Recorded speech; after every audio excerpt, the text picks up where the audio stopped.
As Scott said, my name is Sydney Algreen-Hunter. I'm the Assistant Director of Education at the Greater Des Moines Botanical Garden. And I thought before we started, Aaron and I could each just give a little introduction of ourselves. So I'll go ahead and start.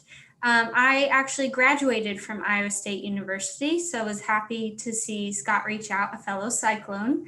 And I studied forestry and conservation there. So I have a background that's really rich in natural resources, environmental education as well. After graduating, I worked for a local county here in Iowa, and I was a naturalist. So I really focused for several years on environmental education and getting people outdoors. And so my passion is truly teaching people about the natural resources around them. And at the Botanical Garden, obviously that focus is primarily on plants, which has been really enjoyable. I've been there about 3 years now, and I have learned so much from folks like Aaron and some of our other horticulturists.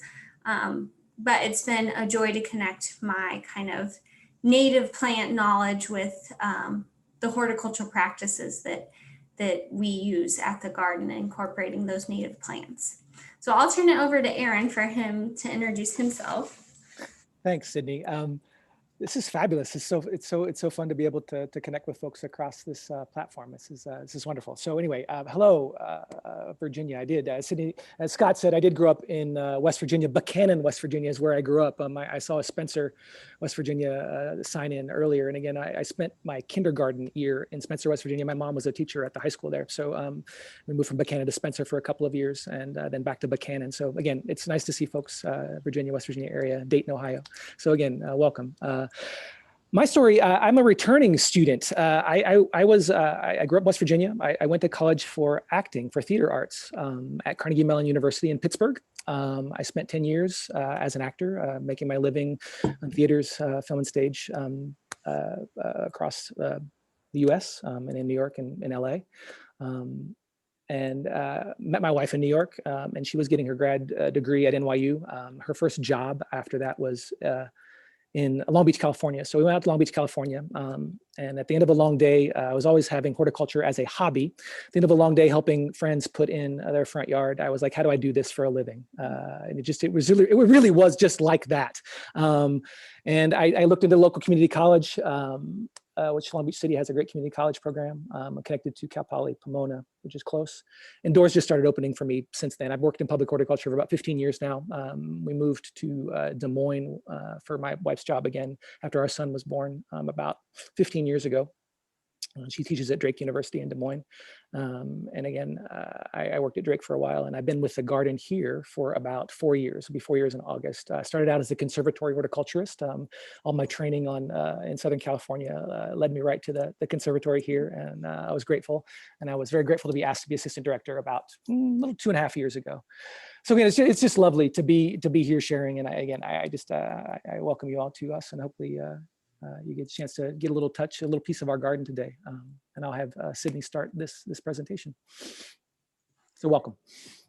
Yeah, Aaron's story of getting into public horticulture, I think, is a little bit more interesting and unique than mine, but nonetheless, we ended up in the same place. We ended up here together.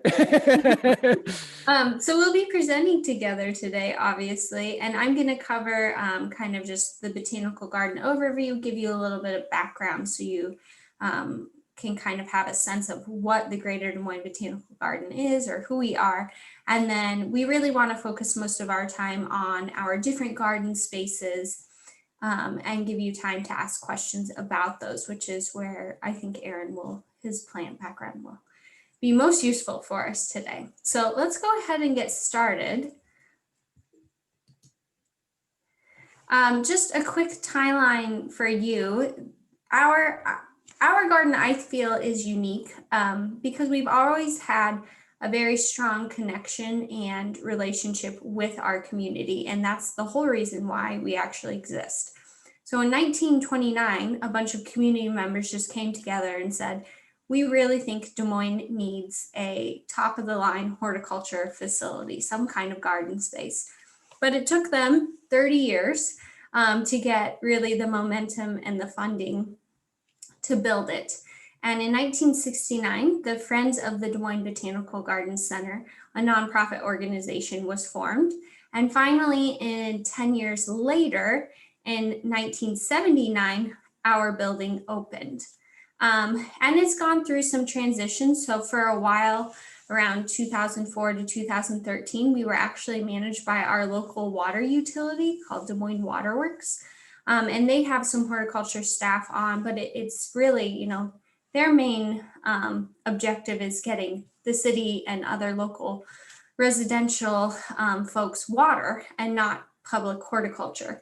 So the garden kind of receded into the background of the Des Moines community, and Des Moines is the state capital of Iowa. So it's a very bustling urban place to be in little rural Iowa. And then again, community members saw this kind of fading away and came together again and said, we really need to revitalize this. We have this great resource and it's just not being used by our community properly. So what can we do? So we took over the maintenance and the garden space in 2013 and became the Greater Des Moines Botanical Garden. And we are a nonprofit, and we sit on a 14-acre site, which we'll get a little more into the details of. And once the nonprofit, the Greater Des Moines Botanical Garden, took over, we created a new mission, which is really simple and straightforward and really directs a lot of what we do.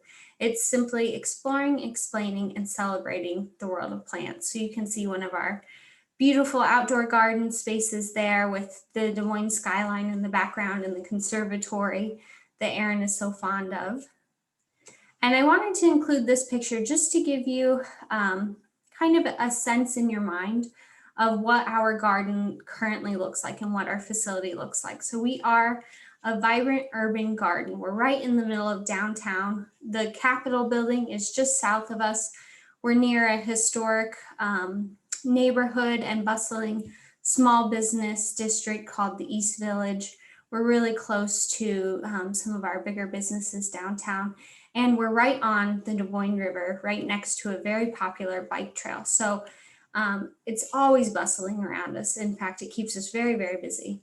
But luckily we love what we do, so we don't mind being at the garden all the time. But this picture, again, it shows you kind of the spaces that we currently have. So right now we have about 7 acres developed and we have 14 more to go. And this picture even is a little out of date. If you look to the end of this tree-lined walkway, there is a new garden space that we just opened last fall, September maybe.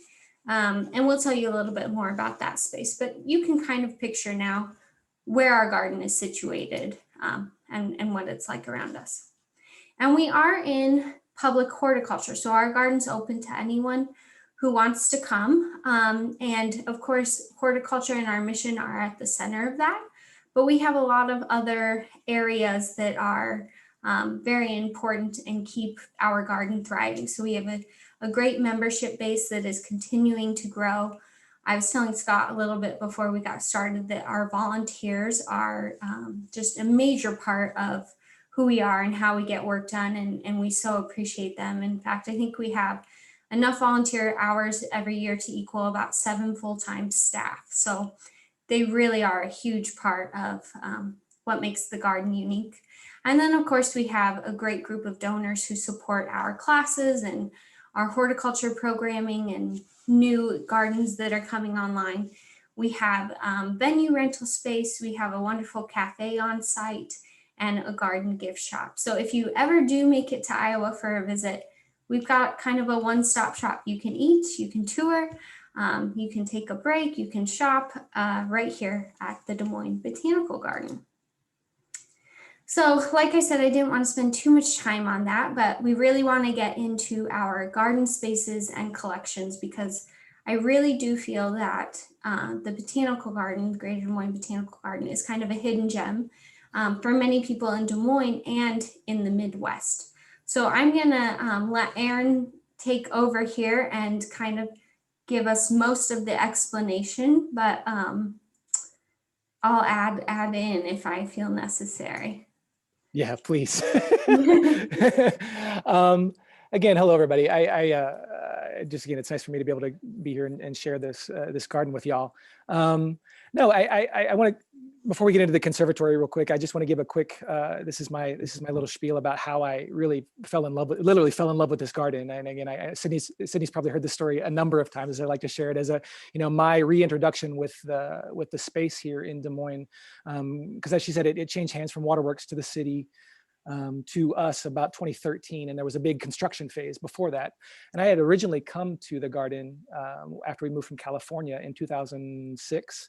And again, just for various reasons, the garden was in stages of transformation. And again, I didn't really, for me, it wasn't really an exciting place to come to. So even being a gardener, it was hard to kind of come to this place. And I didn't really come back again until 2013. But as I was driving down this drive, and I kind of in the picture back, a few back, you can see there's a drive kind of along the river, and you come under the bridge. There's like an interstate that kind of abuts our property, but you come over this bridge, and it was the fall, and the fall colors were exploding, and there was asters and goldenrod, and the grasses were just oranges and reds, and I was transported out of this kind of corner of of urban space into this other world. Literally, I pulled into this parking lot, and my truck. I parked into this I pulled into the parking lot, and my truck was kind of embraced by a hug of goldenrod and asters, and I literally wandered the parking lot space, the planted parking lot space, for about 3 hours. I hadn't done that in a really, really, really long time. I just was wandering from plant to plant. For 3 hours, and by the time I stopped wandering, I went up to go into the conservatory to tour the rest of the garden, and it was closed. But I came back the next day, and this is 2 years before I worked here, and I became a member the next day, and I just started coming back from then. So again, this place was a really special place for me, a transformative place for me to come to, and again in the urban. I think it's very important, and we can talk about this a little bit later, but in this space, that the gray area is growing all around us, right? I mean, there's this great picture in our new master plan, which we'll talk about, and it's like all this gray space around us, and we are this the green fingers that are like expanding into the gray of the development around us, and I think we have a great opportunity to be that for folks here, even though they are in rural Iowa, we can leave 10 minutes and be in the middle of the cornfield, or in the middle of agriculture very quickly. But again, I think it's a great opportunity for folks to see ornamental horticulture and celebrate ornamental horticulture spaces, historical prairie spaces in this space. So again, that's my quick spiel about how I fell in love with this garden before I worked here. Now. I will get to the place that I'm very familiar with, and again was grateful to be here. Conservatory and indoor garden spaces. We have this geodesic dome, which this great big bubble that's viewed from the highway as you go by. It's a big iconic space in Des Moines where you can see it from the highway as you drive by. Again, it was built in 1979, so we celebrated our 40th anniversary a couple of years ago. And again, we house just a number of collections in the dome. As you walk into the building, we have a living wall installed that has about 2,500 plants on the living wall as you come in. Kind of our space into like a little space that kind of has our shop and stuff like that. But we have a living wall that was installed as well when we redid the gardens in 2013. That gets annually switched out as you come in. But then you come through that shop space into this dome. That's 80 feet tall, 150 feet, wide at the from the center to the sides in all places. And I love it, especially when kids walk in this space and you just hear the exhale of air going, what? I didn't know a space like this existed. The magic of those tropics, and me as a kid growing up in West Virginia, I was familiar with, heading to Daytona Beach or, Myrtle Beach as a kid, and I was lucky enough to have a grandparent in Southern California. But again, to me, going to the tropics was a treat and a vacation, or heading to Virginia Beach, right? And not necessarily completely to the tropics of Florida, but that's where I imagined, these plants that that I really fell in love with when I went back to school in California. And again, we run the tension here, and I think maybe a lot of spaces, and maybe you'll hear this from other gardens that you talk to. We really try to not be. what I call a living museum. You know, I appreciate the fact that when you go to spaces and you can see the plants labeled and you see the you know, that we have in collections, but we work with this tension of the tension between aesthetics and curation, right? So we are a garden, so we're not like, you know, we're not my backyard, you know, that I can go and just kind of do what I want. We want to be able to be a resource for folks to see collected, you know, intentional collections of plants that they may not get to view anywhere else. But we also want to be able, I want people to kind of, you know, like those kids, you know, walk into the dome and, you know, experience a garden, you know, not necessarily a museum, but a garden, you know, a garden that you can kind of immerse yourself in and get lost in. And you know, it's not real big, but I'm really proud of this garden space, you know, even only 7 acres, because there's, you know, gardens that are much bigger that, you know, it feels like you can get lost in the different nooks of the garden spaces, and the conservatory is one of those spaces. You know, I can go through the European Vacation, if you remember that movie from the 80s, where they, you know, they kind of go around and go Big Bend Parliament, and tell you about all the things that you can find on our website. You know, we have over 20 species of palms. We have a collection of aroids, you know, more than 30 species of aroids, Araceae, which includes, you know, Morphophallus titanum, the giant arum, which we'll talk about later, which drew a lot of guests to our facility a few years ago. But again, this is really just an extension of our space that folks in Iowa don't get a chance to see. As I'm looking at the screen, to the left of our screen, you know, the dome is on the right, and the left of the screen is what we call the gardener's show house, which is essentially a curated greenhouse space here at the garden. A lot of the plants that we showcase in the dome, in the conservatory, are featured in that show house space. It's intentionally meant to, I mean, originally it was designed as a volunteered curated space, and now we do, you know, volunteers do take care of that space in conjunction with horticulturists on staff, which we have 5. But again, it's a space that's meant to, you go in there and get ideas for your home garden. You know, it's an intimate space. There's seating, you know, pre and post-COVID. You can sit down and linger, and, you know, there's areas for your kids to play and just really get a hands-on view of those garden spaces up close and impersonal, and take ideas home for you to trial in your space. So Sydney, I'm going to have you move on from there, and we'll go to the next slide, please. So this is actually the garden space, one of the garden spaces that you know, was one of lended me to wandering around for 3 hours out front. This is our entry garden space. The Wells Fargo Rose Garden is part of our entry garden space, and it's actually one of the spaces that you can wander at any time free of charge. It's out front. It's kind of our welcoming garden space, and our horticulturist Leslie Hunter, who tends this space lovingly and creatively and generously, calls this space a garden with roses, and not just a rose garden. You can see roses within this garden, of course. But what I love about this space is that it is alive, literally breathing, you know, living, you know, growing season, you know, throughout the entire growing season. Yes, the roses do show, which we have over 200 roses in this collection, you know, in this space. A great many of them Griffith Buck roses, which Scott will be familiar with. Iowa State professor Dr. Griffith Buck developed a bunch of roses specifically designed and hybridized to be tolerant of, you know, the harsh climates that we have in the northern clime. You know, so we have a great number, about 90% of the Griffith Buck roses we have here. David Austin roses, which is a newer variety of English rose. We have a great number of those, but we also have just species rose, you know, rugosas, old-fashioned roses, you know, throughout this collection, up to about 200, and over 30 allium species. But again, a lot of perennials, self-seeded annuals, which literally makes this garden hum and buzz with life, vertebrate, invertebrate life throughout the entire season. And this garden is actually, we try to minimize our inputs, meaning fertilization, you know, pesticide inputs. So, you know, I can pretty much say inside and out, we're pretty much 90%, maybe even above 95% pesticide free at this garden. And again, so we do not spray this garden. You know, even though in the climates we're very humid here, we see no signs of black spot for roses, which is amazing to me. Again, and just the way that we maintain this garden, and again, we can get into the specifics if folks have questions about that later. is just amazing and a real tribute to the abilities of observation and intentionality behind how you garden, how you practice in your garden. So again, this is one of those spaces that I love to share with folks, and I'm glad that folks can come and wander about this space any time of year for free, which is a great way to welcome folks to our garden. Thanks, Sydney. Next, please. So this is the KOEHN garden. So this is our, I would say, a more traditional layered garden, walled garden space. Again, Leslie Hunter, who takes care of the rose garden, is also the lead horticulturist in this space. We have a seasonal display.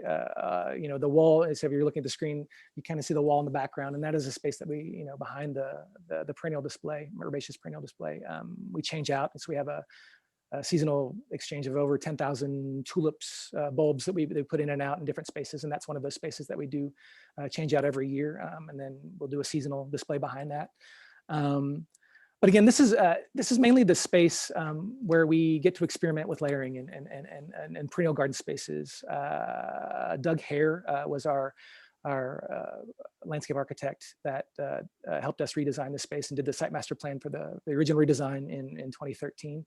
So this was a real intentional space, because this is also a space, as you'll, I don't know if we can see it now, but again, maybe in the overview before, you can see that big oval lawn in the middle. So there's a ton of weddings, and it's overlooking this beautiful waterfall that comes down. So this is a big event space for us. And again, alive with color. And again, the seasonality of this space changes right now.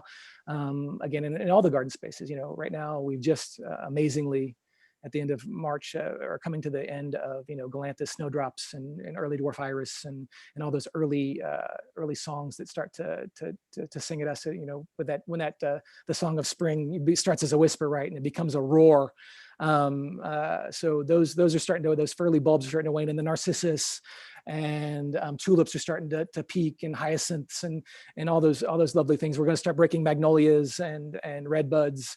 Are going to start showing in the next couple of weeks. The witch hazels are just finishing up as well. So, you know, all those hybrid witch hazels are just finishing up for us right now as well. So again, this garden really is designed to initially show that singing of the spring bulbs, but really comes into its own. I mean, you can see the echinaceas and the daylilies and the cotinus, all of those herbaceous perennials that we love to play with throughout the year. You know, the structure of this is really an herbaceous layering garden and event space for us. And again, we're just at the beginning of this seasonality, and those songs will really start to sing June, July. I see that question real quick. Zone is 5B. You know, so you know that's kind of the question was, what zone are we in? So 5B5 is what, again, we're in an urban too, so it's a bit warmer. So that's a little bit about the KOEHN garden. LAURIDSEN Savannah. So as you come through, the LAURIDSEN Savannah is a kind of a tip of the hat to central Iowa's rolling landscape. You know, historical past, you know, grasslands, you know, dotted with trees near a waterway, and the waterway that we're kind of using as a waterway is our river to the south of us. And that, you know, 700,000 gallon water garden, which we have just to the north of this space. So again, this is another garden that's kind of meant to be immersive, right? So it's starting out right now with the bulbs, spring bulbs, camassia, which aren't up yet. The daffodils are starting to peak. You know, we just actually did the spring cutback. So one of the things that we do here also is we leave that biomass, all of the herbaceous plantings we leave up over the winter to overwinter, you know, again, for invertebrate cover. We basically cut it back. We leave probably 95% of the biomass. So we use a big mulching mower that just happened this week. So we cut all this material that you see in the picture. We cut that down and leave it, you know, 6 different species of sedges. What you won't see at this garden is bark mulch. You know, most of our ground cover layering is either sedge or grass or other perennial species. So again, we're getting ready to pop 10,000 daffodils just in this main space.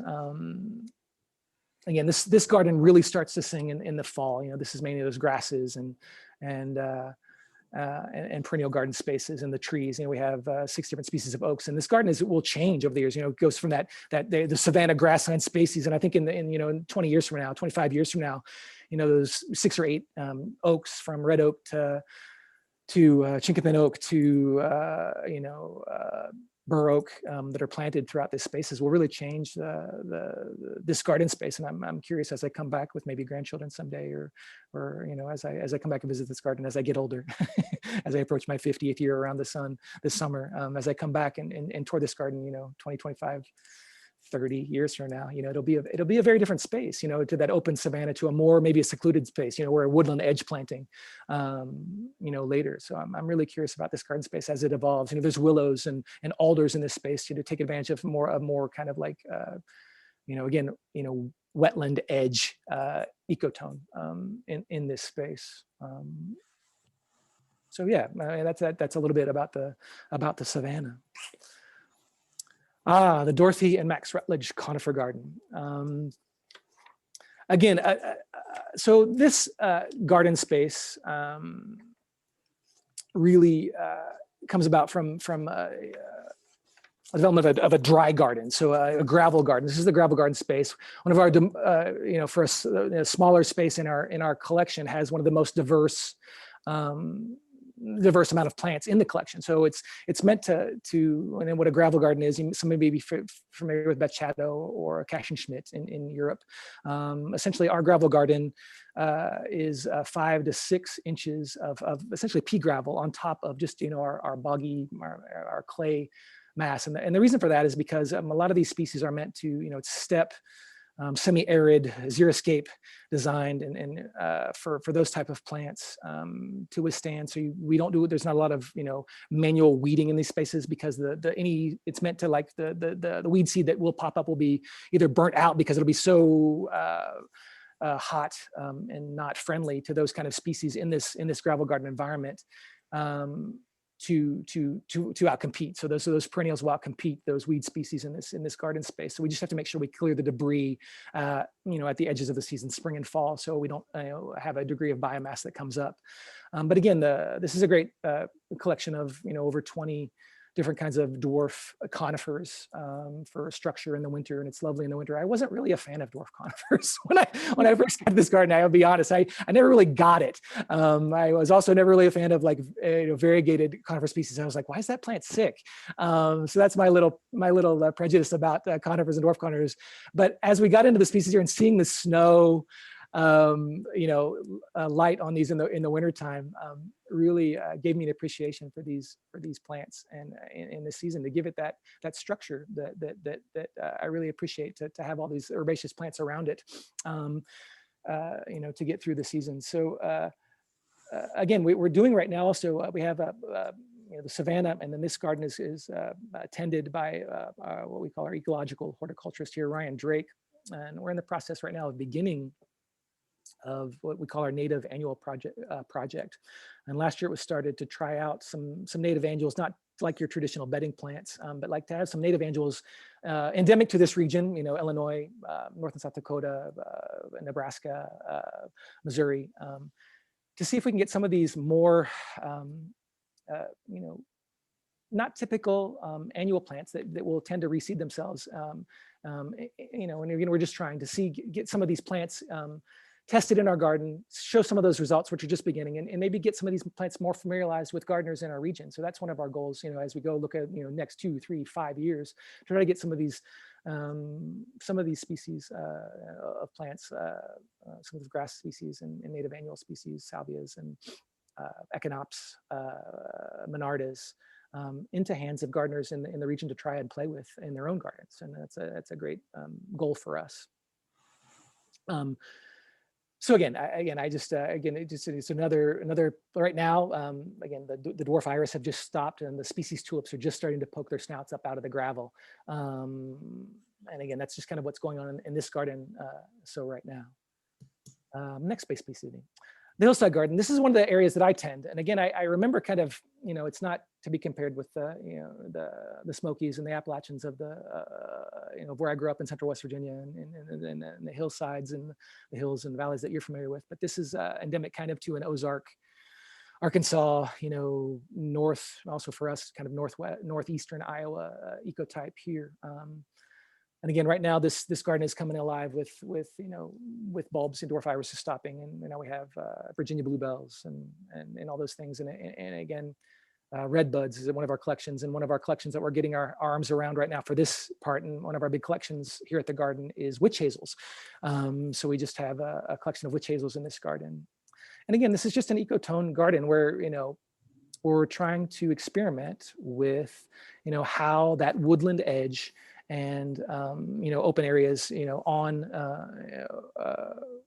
in that ecotype here that we have and in different areas of Iowa kind of interrelate.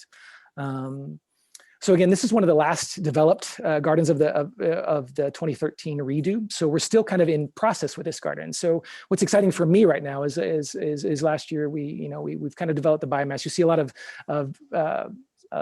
carex, and the flowering plant there is galenia and red buds and stuff like that right now. But we're actually right now in the process of trying to figure out what's going to go in this garden for the for future planting. We have kind of like a woodland canopy of sycamores and and witch hazel and other plants like that. But again, we're still trying to develop this garden. So this kind of garden is in a species of transition right now. But again, the lovely waterfall in the middle lends, as people are in the lawn down below, they kind of look up at this space and see it's a great fall color space for us right now too. So that's a little bit about the hillside. Our water garden. So again, this garden space is, we have a 705,000 gallons, which is it's kind of built like a pool, right? So it's recirculated. We wait to 705,000 gallons of water. We have over 30 selections, maybe 40 selections of hardy water lilies that are in it that stay in the garden. Even sub-zero temperatures here, we just leave them in the garden. Sometimes we'll incorporate tropical water lilies in the summer after the water goes above 60 degrees Fahrenheit is when we kind of get in and start playing with the annual stuff we design in there. But we have about 30 plus species of hardy water lilies, about 15, half a dozen to a dozen species of lotus species that come into play, which we leave in the garden over winter. And then we have just kind of 3 large islands. You kind of see in that top picture as you're looking at your space to the left, and then the one below it will have we install those displays change. Those are cannas and colocaceas and taros, and we get Victoria water lilies from the International Water Lily Society sends us Victoria water lilies every year to try to experiment with, and we've had varying success. That was a year where you see those big platters of Vicks out there. Again, they're tricky, especially in marginal climes to get going. But we've had success with those big tropical Amazon lilies in the past. So again, we've designed this year, hopefully we'll be successful. We've designed as a horticulture team, designed our annual displays around those Victoria water lilies. So I'm crossing my fingers that they live. I'm seeing them germinate in the back right now. So far so good, but we'll see how they go. But again, this garden again really won't start singing. We installed this garden, the annual displays of this garden in June. The water temperature gets above 60 degrees in June, and this garden really starts to sing late August, early September, with the cannas exploding into bloom and all of the lilies really kind of starting to sing then. So again, this is a great way to link our space. So you come out of that dome, you can see the dome in the back. We have this great boardwalk. So you come out and you're walking south towards the river. So it's a great way to link water to water. So this kind of created built space to the Des Moines River below. And I just really love being able to kind of folks to come out of that dome space, the conservatory, the tropical space into this lovely water garden space. And we have this rill that kind of has a varying success of masking the traffic from 235, which is the highway that kind of is about a half a mile away from here. We still get some traffic noise, but that really does kind of serve to immerse you in the garden as you walk out of the dome into the garden space. So next, yes. So other garden spaces. So again, we have a number of garden spaces, and from left, kind of clockwise from left to right. So we have, that's the first picture is kind of the sign bed out front, which is kind of a part of the welcome garden space to our garden. And that's an annual display that changes every year. I believe in 2017 when I started here, that was the annual display that I walked into that year. So that was so that's a picture from 2017. Melianthus and Gomphrena and some other things in there. And again, so these are going from left to right. So that space is out front, our sign bed, which kind of borders the water garden. So you can kind of peek over that sign. And hopefully not step on the tulips and take a peek into the water garden, which we do have people trying to do so. So we say very nicely, please, you have plants sleeping here. Please do not step on them. So again, you can kind of peek into the water garden there. That top picture in the middle is a design of our belvedere space. So we have a garden space. Belvedere kind of means kind of overlook space in Italian, right? So we have a garden space that kind of overlooks the Des Moines River. We hold little concerts or little spaces that we people use weddings out there. It gets really hot. It's on the south-facing exposure. So again, the plenty plantings out there from tulips on. So we'll have tulips and then go into a summer annual display after that at the end of May. But they have to really withstand, the buffering of the wind and, the getting beat up by the wind and rain and elements out there. But again, it's a lovely space for us as gardeners, as gardeners. That you love to play and experiment with different kinds of things, and that's the great. Get to experiment, every year and talk as horticulturists about experimenting with different plants. The first year I was here, I hauled out a bunch of agaves from the conservatory, and I was like, I came from California. I want to do a California garden out here, and our director at the time was like, okay, let's see how this goes. And believe it or not, they made it. We had some big agaves. One actually flowered. I think I stressed it out so much that it flowered at the end of the year, and I was so sad to see it go because it didn't quite make it to flowering by October, but it shot up a big flower stalk on a large agave, bigger than a dining room table agave. It was wonderful. So again, we were able to play, which is a lot of fun, which is fun for us as gardeners to do. And again, those in between spaces like the boxwood space that you see, lovely alliums, showing that, that echo of the boxwoods that we have as you walk out into the water garden spaces, and all these little spaces that we try to maintain and really manage, not necessarily maintain, but just manage for spaces for folks to just really have those transitional areas in between spaces to feel immersed within the garden.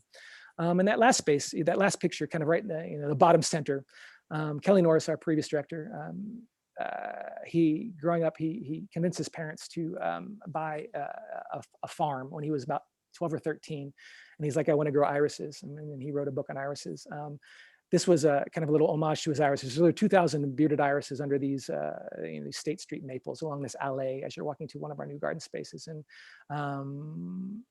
And it's just a lovely explosion of color in May. We're starting to rethink this space because those State Street maples that were tiny when they went in are now growing after 7 or 8 years, and we're starting to rethink where we're going to put these iris. But again, it's a lovely collection to highlight. Just again another opportunity for us to highlight. Initially, a connection of an individual to the garden and celebrate his work. But also just a lovely way to celebrate a species that folks, you can kind of walk through this garden and really get immersed in, again, 2,000 plus different selections of iris for a couple, 3 weeks in May. It's just a lovely experience as you walk down that alley. Next, please, Sydney. Yes, onto our new spaces. Again, Sydney alluded to at the beginning, and it's an exciting time to be this garden for us. Exciting and challenging and all those things as you're growing literally and figuratively with a new garden space. So we have a lovely group of founders and members to this garden, and this was a space that was opened last fall. So this is the Rouen Reflection Garden space. So we didn't really have a space for folks to gather, and sit and linger going to this garden space. And this was just a great addition at the end of the alley that came on as we're heading north in our garden space as we expand north. I think we're going to do an official garden opening, official party. So we're gonna have a party this spring about this garden space. But again, it's a lovely way for folks. Again, another way. It's kind of a very formal, more of a formal space. Not necessarily a space that needs hands-on care day to day. But again, another way. It's got 30 plus Katsura, Cercidophyllum trees that they have that lovely cotton candy-ish, or some people say cotton candy-ish smell in the fall. They were installed last fall and they were pretty stressed, so we didn't get a chance to smell that lovely cotton candy smell as they dropped their leaves in the fall last year. So I'm looking forward to that this year. But again, another place for folks to gather, listen to the water, have kids run around and play, and just be a part and sit and linger and enjoy being in the middle of downtown. You can see the Wells Fargo Dome, which is where the hockey team, the basketball team, and all the state championship teams, all the state championships, wrestling, basketball, are held every year. So again, we're right, again, really literally situated right at the corner of downtown Des Moines. Bustle, bustle, bustle. And I think it's a great area for folks to come and get a respite from some of that. And again, the water, of course, helps with dampening of some of that effect from the city. The bike trail is right over right off to the right of your screen as you're looking at it, kind of right over the wall there. So again, we've got folks along the river riding their bikes and looking, hey, what's going on there, and visiting the garden from the bike trail, which goes literally. I mean, you can almost take the bike to Ames, where Scott went to school at Iowa State. You can almost get there by bike on the trails around us. So which is about 30. Ames is about 30 miles away, 30 minutes or so. So again, it's just a great way for folks to connect, with this space, and as we literally and figuratively expand. So we also have some collections. Again, I was showing those talking originally about that we are a garden. We do have collections, and we try to incorporate as much as we can some of those collections within the garden spaces to show them as they would sit within a garden frame. But again, one of our collections that we're beginning to, we're trying to be more intentional with these collections as we move forward. Again, still a relatively young garden, 8 years into our reopening, I guess, as you would say. So this is one of our collections to the garden. We have about 15 bonsai trees, Ladani bonsai collection, and they were donated, pre us taking over the garden. So some of these trees have been with us for since 1979. But again, in order to collect oldest tree in the collection, which I can't. I'm always, again, I look at this and I say this every time because I'm always humbled by the care and the love given these trees over the years. There's a ginkgo, which you can kind of see to the back left of your screen, that's been in training, which means it's actually been in training as a bonsai, not necessarily alive as a plant, but been in training as a bonsai. So alive as a plant much longer than, from 1865.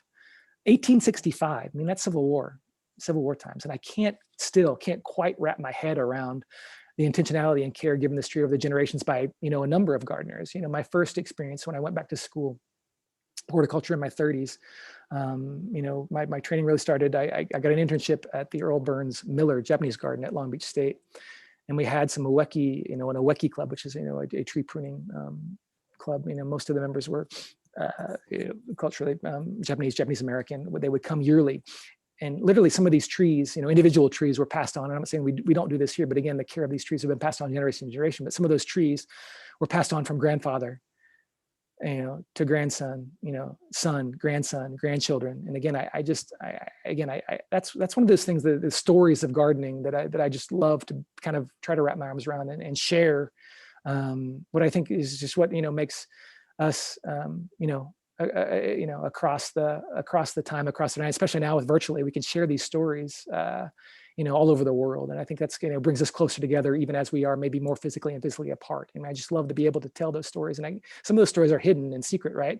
I don't know everybody that touched that tree over those years, but I know that they each have a place in that story of growing these plants. And so that's what I love about some of these collections, specifically this bonsai collection.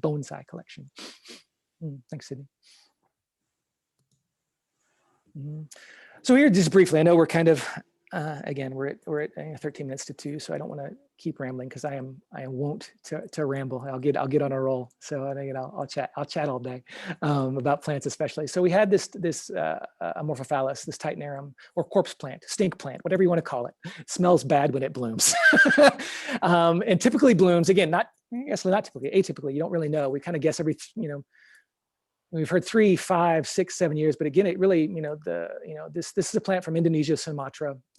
Again, 75 to 80%, according to the Chicago Botanic Garden. Have done extensive research, and as gardens across the world have done extensive research. Some of those, we're seeing, degradation of where these plants come from, for various reasons, in parts of the world. So again, there's probably 80% of this. In the part of the world in Sumatra and Indonesia where this plant used to grow is now not suitable for this plant to grow. So again, it's important for botanical gardens and institutions like Tech and other places, that take interest in these plants to preserve these collections for the future.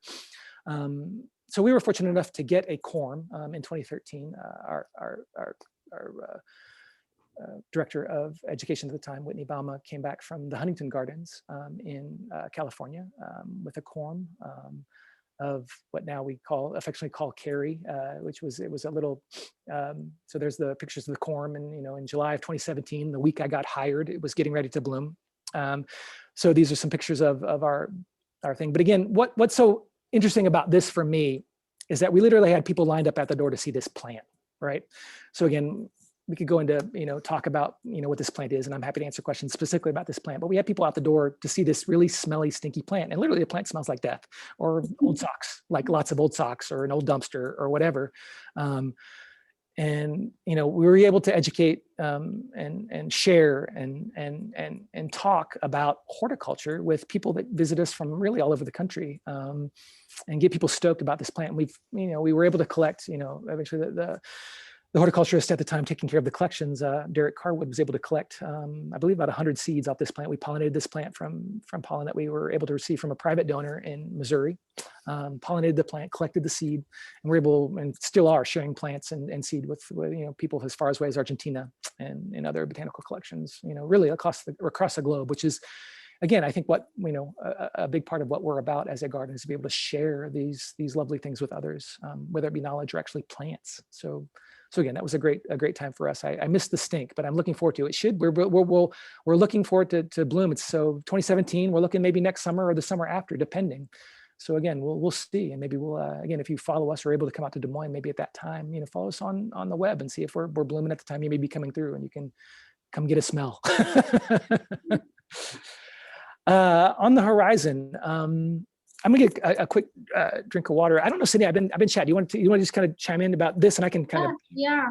Thanks for using all your vocal cords, Aaron. The one who's exhausted at the end of the day for talking, so it's a nice break for me. But here's kind of a very high level image of our current site master plan, and obviously this is bound to change. But we did want to talk about the two areas that are next coming online very, very soon, and those are circled in orange.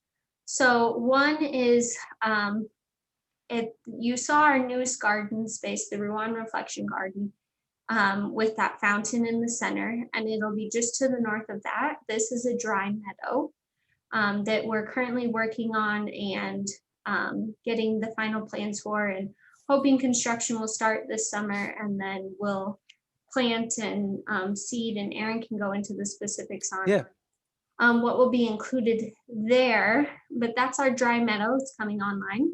And then a really exciting partnership, as I mentioned at the beginning, we are always tied to our community. And there is the Robert D. Ray. This road right here that leads to our parking lot is called Robert D. Ray Drive. He was a governor of Iowa, and he was one of the first governors around the time of the Vietnam War to welcome Vietnam refugees. And so the city and the community folks came together and built the Robert D. Ray Asian Gardens.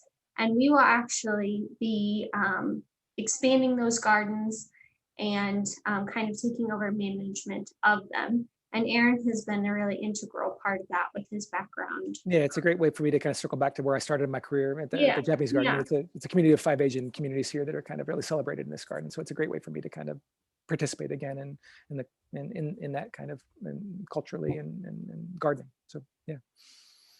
So if you come to the garden, and Aaron, I haven't heard the latest on the Asian garden plans, but even as soon as next year, we'll have new spaces. Yeah. And as you can see, we're kind of expanding along the river. We really want to incorporate the trail and the riverfront and get the community connected to the garden as far as we can, down until you hit this gray, which is a lot of businesses and local shops and things like that. So looking to expand both within our boundaries and outside of our boundaries. And we're really excited to welcome the community. And I don't know if you want to talk a little bit more about the dry meadow. Sure. Again, it's a way to, again, expand some of our collection, which is into like a more, again, again, thinking about the steppe, the steppe or subalpine collection species again. So there's going to be a lovely sculpture within this meadow, but it's going to be how do I explain this? we're still working out the language. So again, it's going to be one of those. It's going to be a space that is built to evolve and change. It's going to be another one of those spaces that again, there'll be sweeps of forbs and annuals, a big pollinator aspect to this garden, but a way to actually have a space that we manage through the ecotype of it just being kind of seeing that dry steppe meadow and be able to showcase some of those things. And really that ecotype is really to the west of us. So say Western Iowa, Nebraska, Colorado even, and then the steppes of Patagonia. So it's just another type of plant community that we want to be able to showcase here at the garden that has regional application and appreciation to gardens that folks may see as they travel through, the central U.S. So again, we want to be able to tip of our hat. And again, Ryan Drake, who takes care of the gravel garden in the Savannah, he has a extensive background in, specifically with alpines and rock garden species. But they're developing, a seed selection, which will be as diverse as 70 plus different species in this garden, mostly forbs, flowering species of plants, but to work with a system, again, to encourage the diversity of a space just in a different ecological setting. Yeah. Well, thank you, Scott, for inviting us, and thank you to all who joined. I hope you got a sense of what the Greater Des Moines Botanical Garden looks like and what you could expect if you came, as well as some of our philosophies and practices that we really embrace in our garden spaces. Scott, I'm not sure if we have time for a few questions, but Aaron and I are able to stick around for a few more minutes. Yeah, it's fine. Sure. Yeah. If people have questions, they can type them into the chat box. There's one question that's up from Dean asking, are botanical gardens adding exhibits on soil to educate lay people about the importance and complexities of soil? We have not yet, but interpretive signage is a big conversation piece right now with our staff, and it's just kind of getting a focused approach to it, and then the funding to put in that signage. I haven't been to that many other public gardens, but I've not seen large scale displays on soil at any of them. Aaron, are you familiar with any?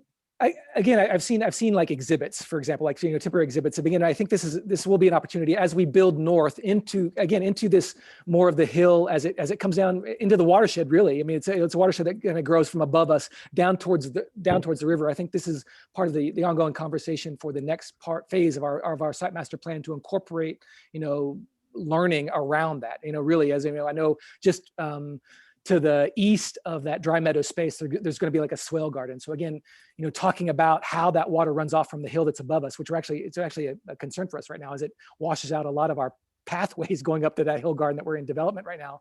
It gives us an opportunity to talk about these things, in real time. Actually, as it makes a creek running down our hill, in the middle of our ornamental beds right now, we can actually use that as a teaching tool. It's something that Chanticleer did. I know back east, they actually talked about, as they got half some of their garden washed out from a flood a couple of years ago, they actually used that as a teaching tool to tell about some of these things that you mentioned in your question. So again, I think it will be a great opportunity for Sydney and I and our teams here, with the community to talk about, how we can move forward with it. Was educating folks about that, as we move forward. Yeah. Right. And so he sent a follow-up. Didn't an Iowa senator propose a National Soil Museum in Iowa? Do you know if that proposal is still alive? I don't know of a soil museum, but we did have a Senator Neil Smith propose a National Wildlife Refuge, which is alive and exists, and you can visit that too. It's technically considered an urban refuge. It's about 35 minutes from the garden. And they do have a small soil exhibit in their learning center. A great place to visit if you're ever passing through Iowa. Beautiful, beautiful reconstructed prairie, done really, really well. Okay. And so you mentioned water coming down the hill. I was curious, with your location near the river, is flooding from the river ever an issue for you, or are you high enough where it's not? It hasn't been in the garden. So actually it's crossed the bike trail and it's gotten up kind of the wall spaces. This will be consideration with the Asian garden down the road. So the Asian gardens are just getting a little down the road. So again, it has flooded actually 2 or 3 times, but this next, but it was intentionally, this design was intentionally designed to withstand that. So hopefully when it's more of a wetland, you know, again, that you know, designed to withstand cross springs. I'm more worried about the hardscape features that we're putting in down there than I am actually about the plant material. So frankly, we'll see. And again, the intentionality behind the design, especially, you know, horticulturally, was to be able to withstand some of that flooding, which is going to happen. So yeah, so short answer is in the proper garden space within the walls, not yet. Not saying that it won't, but again, down the road into the Asian garden, yes. And it's been in and governed. And I think that was part of the problem before, is that, you know, right after it was built, it was inundated with water that first year. And again, I don't know that it ever really recovered from that. So we're you know, with this thought process with the city and the many partners that have come in since then have taken that into account. And so hopefully we'll be more successful as we go into this next phase. Okay. And then another question, do you all do educational programs for children, and any plans to do like a children's garden space? We do educational programming for children. So we have summer camps and family workshops and, you know, drop-in pop-up programming on a regular basis. And there is talk in our new site master plan. I don't know that it'll necessarily be kind of your traditional children's garden, but there will be an interactive space, we're hoping. And right now the thought is to incorporate that into, you know, water and the hillside garden. So still very loose, rough plans, but we are attracting more and more families. And so we want to give them a place where they can really play and explore and, you know, use all their senses too. Yeah, Scott, oh, sorry, Sydney, go ahead. No, I'm done. Go ahead. So a few years ago, I mean, as a garden, we do get peer reviewed. So we had, this was part of a question that came up in our peer review from other institutions. They were like, we were looking for one of the things that we were lacking, right? So we've been able in conversation, and Sydney's been a big part of this conversation in the past few years about, you know, making spaces for families and kids to come play, you know, really have a space for folks to play. And again, we're moving forward on that, you know, and sometimes, you know, those starts and stops are frustrating, but again, I think in the next few years, we'll have, you know, hands-on interactive spaces for folks to play, whether that be, you know, living willow huts or, you know, things for people to climb over or, you know, play in, play with, you know, play on. And again, I'm looking forward to those spaces. And again, we'll, you know, please, you know, as folks come through, look for those things coming online here at the garden in the next 3 to 5 years. I mean, I think it's happening, you know, and it's just the time of expansion for us, and that's part of it. Right. And then last question from one of our volunteers. She's curious how your volunteers are coordinated. They come in at specific times or spread out? And how does your volunteer program work? Oh, Erin works with a lot of our volunteers on a more regular basis than I do, but we have volunteers every day at the garden. Like I mentioned at the beginning, we have enough volunteer hours each year to equal 7 full-time staff. So we have volunteers who we see on a regular weekly basis, and then some of those even come in on their off days and help with special projects. And then we have volunteers who we'll see, you know, maybe once a month or something like that for certain programming. So very active volunteer base. We're always trying to incorporate them and make sure their experiences are really worthwhile at the garden, and that they're enjoying it. And we really miss them. We used to have a coffee break time every Monday, I believe, or Friday. Twice, 2 times a week. There's a regular crew that there's definitely a regular crew that comes in, you know. So we miss that coffee break, and we'll be looking forward to coming back. It's been nice. They kind of feel like your extended family and check in on you. And a lot of them have been with the gardens, even, you know, before it became the botanical gardens. A lot of them have been here since the very beginning, since the construction of the garden spaces when it was the center. So again, a lot of them have experience at the garden, with the garden, much longer than any of us that are here. So it's kind of nice to get that historical perspective from them. We do have a volunteer coordinator here that kind of coordinates that, you know, that helps us do those things. But again, in conjunction with with Sydney and her team, and or with, you know, the front desk and their team, or with the office folks. And again, again, it's just folks, you know, say, hey, we want to help, and again, we're happy to try to find them places, because we need the help. We definitely need the help. We can relate for Yeah. sure. Yeah, yeah. Well, great. Well, thank you two again for your time. Aaron, I love your enthusiasm for these spaces and the way you were talking about them. Just makes me want to go back and visit it again. So hopefully But I I'll hope you get head a chance that to way see again at some point. I would love that. I'd love to say hello in person someday. Yeah, well, if you come to West Virginia to visit family or something, come see us. You got it. So One more shout out to the Spencer Hornets. All right. It's good to see folks from Spencer. Yeah.